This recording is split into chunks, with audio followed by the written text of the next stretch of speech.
Pallavi Patil madam आहे त्यांच्याशी मी बोललो, काही माहिती नाही काय घडलंय ते. वैभवजी, तुमचीच बातमी बघून मी बस स्थानकावर तातडीने आलेली आहे. ज्या पल्लवी मॅडम आहेत त्या रजेवर आहेत, त्यांचा चार दुसऱ्या मॅडमकडे आहेत. त्यांना काहीच कल्पना नाही की आगारमध्ये काय झालेलं आहे आणि काय नाही. म्हणजे त्यांचं म्हणणं आहे की खरं आहे का खोटं आहे हेही त्यांना माहिती नाही. आत्ता त्या पोलीस स्टेशनला गेलेले आहेत. माझं म्हणणं आहे आगारातील जे व्यवस्थापन आणि कर्मचारी आहे त्यांच्यावर कारवाई होणं गरजेचं आहे. तुमची जबाबदारी आहे तुमच्या आगारमध्ये काय होतं आणि काय नाही. आणि 5:30 वाजता जर महिलेवर किंवा युवतीवर बलात्कार होत असेल तर हे व्यवस्थापन झोपलेलं आहे का? इथली सुरक्षा कर्मचारी, इथले कर्मचारी कशाला पगार घेत आहेत? त्याच्यामुळे गुन्हेगाराला अटक जर झालाच असेल प्रकार तर गुन्हेगाराला 100% पोलिसांनी तातडीने अटक केलं पाहिजे. परंतु आगारालाही तेवढंच जबाबदार धरता येणार आहे, कारण का त्यांची धरावंच लागेल. त्यांच्या बसमध्ये त्यांच्या प्रॉपर्टीत घडलेला गुन्हा आहे. मी तेच सांगते ना, तुम्ही कामावर येताना तुम्हाला तुमचे कर्तव्य आणि ड्युटी कळत नाही का? की आपल्या इथं बस उभी आहेत किंवा आपल्या इथं आगार आहे, आगार असताना लोक बसलेली आहेत, त्यांची सिक्युरिटीचं काम हे आगारातील व्यवस्थापनाचंच आहे. त्यामुळे पालकमंत्र्यांकडे मी फोनवरनच मागणी केलेली आहे. एकतर माझं म्हणणं होतं गुन्हेगारीवर वचक यायला प्रतिबंधक कारवाई करायला पाहिजे आणि जे गुन्हे घडलेत त्या आरोपींना तातडीने अटक केले पाहिजे. पण त्याचबरोबर ज्या ज्या विभागाचे कर्मचारी आणि अधिकारी आहेत जे आपलं कर्तव्य बजावत नाहीत त्यांच्यावर सुद्धा निलंबनाची कारवाई झाली पाहिजे. हे एसटी स्टँड शहराच्या मध्यवर्ती, ती बस लागलेली जागा तुम्ही बघितली तर ती बस बरोबर एसटी स्टँडच्या मध्ये लागली. त्या बसचे चालक कोण आहेत, वाहक कोण आहेत, ते कुठे होते, ही बस उघडी कशी काय होती जर रात्री तिथं पार्क करून ठेवण्यात आलेली होती. 100 गोष्टी आहेत. इथं येणाऱ्या महिला मुली ज्या रात्री बेरात्री पहाटे प्रवास करतात त्यांना अजून या गोष्टीची कल्पना नसेल. तुम्हाला वाटतं का हे जर कळलं तर या कॉलेजला जाणाऱ्या येणाऱ्या मुली ज्या आहेत आसपासच्या जिल्ह्यांमध्ये या प्रवास नाही प्रवास करू शकत? लक्षात घ्या, तुम्ही जी वास्तवता समोर आणलेली आहे ती गाडीमध्ये उभी आहे. त्याचा ड्रायव्हर कोण आहे, त्या ड्रायव्हरनी कुणाला चावी दिली, का दिली, हे अनेक गोष्टी आहेत. म्हणजेच याच्यामध्ये आगारचे व्यवस्थापन सामील आहे. जर हा गुन्हा घडलेला आहे, हा अत्याचार घडलेला आहे तर त्याच्यात ते सामील आहे, त्यांना सह आरोपी करता येईल. परंतु आमचं म्हणणं हे गुन्हेच घडले नाही पाहिजेत. त्याच्यामुळे व्यवस्थापनाने डोळे झाकून कसं काय कामकाज करतायत. त्यामुळे जी घटना घडलेली आहे ती अत्यंत निंदनीय आहे. खरंच सांगते, अशा घटना घडू नये. नाहीतर महिलांना सुरक्षेच्या बाबतीत म्हणजे प्रवासच कोणी करू शकणार नाही. परंतु सध्याची जी घटना घडलेली आहे तो आरोपी अटक होणं आणि व्यवस्थापनावर सुद्धा त्याची कारवाई करणं ही पहिली आमची मागणी राहणार आहे. मागणी आपण ऐकली, महिला नेत्यांची सगळ्यांची हीच भूमिका आहे. हे इतकं सोपं नाहीये. इतक्या मोठ्या प्रमाणावरती इथं इतके लोक असतात, हे सगळे जण असताना ही अशी घटना घडते, इतकी क्रूर घटना घडते. हे कशाचं द्योतक आहे? सार्वजनिक वाहतूक व्यवस्था जर सुरक्षित नसतील तर पुण्यामध्ये येणाऱ्या नागरिकांनी, महिलांनी, मुलींनी यायचं कशासाठी? शिकायला ज्या महिला मुली येतात त्यांची जबाबदारी, त्यांच्या सुरक्षेची जबाबदारी नेमकी कुणाची आहे? इथल्या स्थानक प्रमुख ज्या होत्या त्या निघून गेल्यात पोलीस स्टेशनला. त्या म्हटलं की मी माहिती घेते.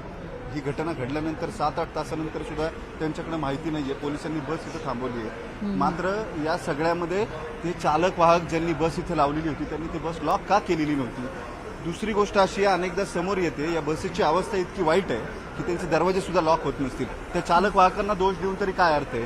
ही व्यवस्था पूर्णपणे किती सडलेली आहे किंवा कशा पद्धतीनं काम करते त्याचे हे उदाहरण आहे. आपण ही बस चेक करूया एकदा जाऊन, तिचं लॉक करत सुरू आहे की बंद आहे, नेमकं काय आहे आणि जर ते बंद असेल, लॉक करता येत असेल तर मग चालक वाहकांचा दोष त्याच्यामध्ये आहे असं म्हणायला आपल्याला काही हरकत नाही. ती बस तिथं लागलेली आहे. ती बस एकदा लॉक होते की नाही होते आपण तपासू, म्हणजे आपल्याला लक्षात येईल. जर ती होत असेल तर चालक वाहकांनी ती का केली नाही हाही महत्वाचा मुद्दा असणार आहे त्याच्यामध्ये. त्याच्या हवा वगैरे तर सोडून दिलेल्या आहेत बसच्या. काय दरवाजा उघडा आहे, लॉकच होत नाही. मी जे म्हटलं ना, ही व्यवस्था सडलेली आहे. हा दरवाजा उघडतो, हा दरवाजा लॉकच झालेला नाही. आणि ही शिवशाही बस आहे आणि ही शिवशाहीची बस, ज्या बसमध्ये घटना घडली, काय त्या चालक वाहकांना दोष देणार आहे? ती बस लॉकच होऊ शकत नाही, तो दरवाजा उघडा आहे. जे चालक वाहक या सांगोला आगाराची जिथली ही बस आहे ती जे बस घेऊन आलेले असतील त्यांनी बस आणून इथं लावली, त्यात त्यांचा दोष काय? आता समजा जर ती बस लॉकच होत नाही, दरवाजाच लॉक होत नाही तर या घटना घडणार नाहीत का? मग याला जबाबदार कोण आहे? आता संपूर्ण एसटी प्रशासन जबाबदार नाहीये का याला?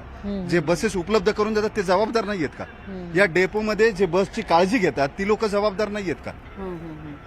हे अत्यंत गंभीर विषय. या अशा पद्धतीने या व्यवस्था चालतात म्हणूनच या घटना घडतात आणि नागरिकांना या अशा गंभीर घटनांना सामोरं जावं लागतं. अत्यंत निंदनीय गोष्ट आहे ही. हे सगळं बघितल्यानंतर कुणाचाही संताप झाल्याशिवाय राहणार नाही. 26 वर्षाच्या एका मुलीला जी निष्पाप आहे, घराकडे चाललेली होती तिच्या फलटणला, तिच्यावरती बलात्कार होतो या बसमध्ये. या बसला लॉक नाहीये, दरवाजे नाहीयेत, कुणी सहज उघडू शकते ही म्हणजे बस. याचाच अर्थ रात्री वैभव इथं वैभव पार्क केलेल्या थोडंसं बसमध्ये थांबवते ही मी. घटना आता तुम्ही हा मुद्दा समोर आणलेलाच आहे. बसला लॉक लागत नाहीये कारण ती बसची जी अवस्था आपण बघितली, जरी शिवशाही असली तरी सुद्धा त्याची जी अवस्था आहे ती नेमकी कशी आहे ती आपल्याला या दृश्यांच्या माध्यमातून दिसतीये. त्याच्यामुळे कदाचित या आरोपीनं, कारण आपण बघितलं तर तसा हा आरोपी गुन्हेगारी प्रवृत्तीचा आहे, तुम्ही सांगितलं त्याच्यावर आधी सुद्धा गुन्हे दाखल आहेत, त्याच्यामुळे त्याचा या कर्मचाऱ्यांशी संबंध असण्याची किंवा एसटी बसशी संबंध असण्याचा तसा काही आपल्याला इथं शक्यता दिसत नाहीये. पण त्याने याचाच फायदा उचललाय का की जेव्हा हे बसचे लॉक लागत नव्हते किंवा त्याचा दरवाजा लागत नव्हता त्याचा फायदा उचलून त्यानं हा सगळा प्रकार केलेला आहे, हा गुन्हा केला असं म्हणता येईल का आपल्याला?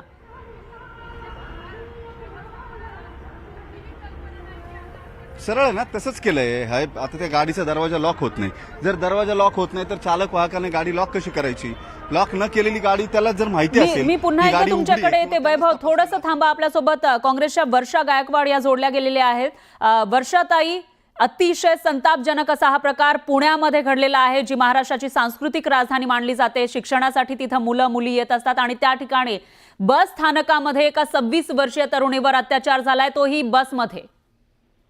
नाही, खरं तर ही दुर्दैवी घटना आहे. कारण पुण्याला संस्कृतीचं घर म्हटलं जातं, जिथे जसं तुम्ही म्हणाला तिथे शिक्षण आहे, तिथे पुण्याची वेगळी एक संस्कृती आहे आणि अशामुळे अशा ठिकाणी अशी घटना घडणं आणि दुर्दैवाने आपण आता बघायला लागलोय की बसस्थानकं असेल, रेल्वे स्थानकं असतील, शाळा असतील, कॉलेजेस असतील, याच्यामध्ये अशा घटना व्हायला लागल्या.